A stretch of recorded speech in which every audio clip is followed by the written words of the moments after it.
The simplest curry in the world എന്താണെന്നറിയാമോ? എൻ്റെ ഒരു കണ്ടുപിടുത്തത്തിൽ ക്യാബേജ് മെഴുക്കുവരട്ടിയാണ്. എന്നാൽ പിന്നെ നമുക്കൊന്ന് മെഴുക്കുവരട്ടി ഉണ്ടാക്കിയിട്ട് വരാം. അതിനായിട്ട് ആദ്യം ക്യാബേജ് ഇങ്ങനെ നീളത്തിൽ അരിഞ്ഞെടുക്കാം. അടുത്തതായി പാൻ ചൂടായതിനു ശേഷം എണ്ണ ഒഴിക്കാം. എണ്ണ ഒഴിച്ചതിന് ശേഷം കടുകിട്ട് പൊട്ടിക്കാം. നിർഭാഗ്യവശാൽ നമ്മുടെ വീട്ടിലെ കടുക് പൊട്ടുന്നത് കാണാനുള്ള ഭാഗ്യം നിങ്ങൾക്കില്ലാത്തത് കൊണ്ട് നമ്മൾ ഇതിനകത്തേക്ക് ക്യാബേജ് ഡയറക്റ്റ് ഇടുക. ഇവിടെ കടുക് തീർന്നു കേട്ടാ. അതിനുശേഷം നമുക്ക് ആവശ്യമുണ്ടെങ്കിൽ മാത്രം മഞ്ഞപ്പൊടി ഇടുക. മഞ്ഞപ്പൊടി ഇടണമെന്ന് നിർബന്ധമൊന്നുമില്ല. അത് കഴിഞ്ഞ് ഉപ്പിട്ട് കറിവേപ്പില ഇട്ട് നമുക്ക് നന്നായിട്ട് ഇളക്കിയിട്ട് കുറച്ചു നേരം വേവിക്കാൻ വേണ്ടി അടച്ചു വയ്ക്കാം. കുരുമുളക് ആവശ്യത്തിന് ഓരോരുത്തരുടെ എരിവിനനുസരിച്ച്.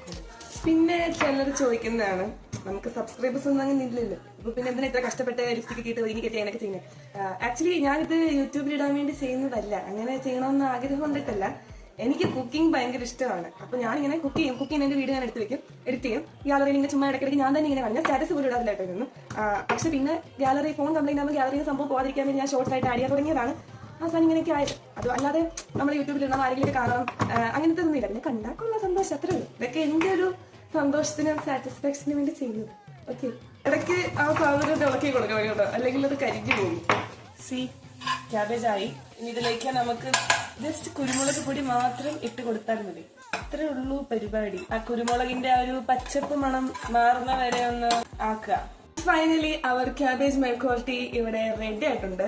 ഇതാണ് നമ്മുടെ ക്യാബേജ് മെഴുക്കുവരട്ടി. കണ്ടല്ലോ, ഭയങ്കര സിമ്പിൾ ആണ്. ഒരു ക്യാബേജും കുറച്ച് കുരുമുളകും മാത്രം മതി. സംഭവം ഭയങ്കര സിമ്പിൾ ആണ് ആൻഡ് പവർഫുൾ ആണ്. Thanks for watching and bye bye. പിന്നെ ഞാൻ മാത്രം കൊള്ളാന്ന് പറഞ്ഞാൽ പോരല്ലോ, രണ്ടുപേരോട് കൂടെ ചോദിക്കാം. എങ്ങനെയുണ്ട്?